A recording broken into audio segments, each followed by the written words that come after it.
এনেদৰে ভাত বনাই আছোঁ দেখিবলৈ পাইছে।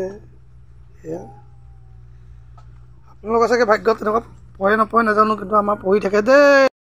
কঁঠাল গুটি, এয়া পিঁয়াজ এটা কাটি লৈছোঁ, লগত আছে এয়া মচুৰ দালি দিছোঁ দুই এটা আৰু কলা দিল। এনেদৰে খানাখন বনাবলৈ হৈছে। দেখিছে দালিও দিছোঁ কেইটামান।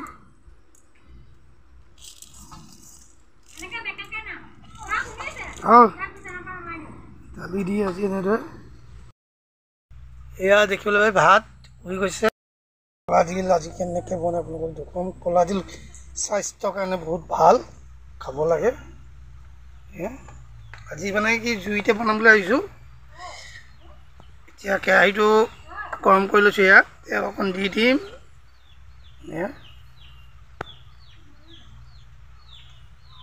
তেল দি দিছোঁ, দেখিছে।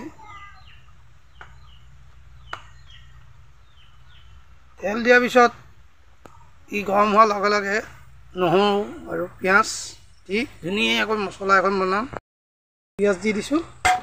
পিঁয়াজকেইটা এনেদৰে ভাজি ল'ম। পিঁয়াজ দিছোঁ।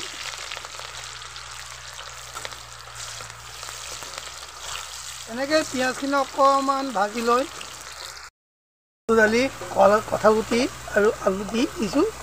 আৰু এনেকৈ অলপমান জোখত হালধি দি লৈছোঁ আৰু সোৱাদ অনুসৰি অলপমান দিছোঁ নিমখ দি দিছোঁ। আৰু ইয়াক অকণমান ৰঙা কৰি ভাজি ল'ম। আপোনালোকে এনেকৈ খাইছে নহয়? খাই চাবচোন কি ধুনীয়া লাগে।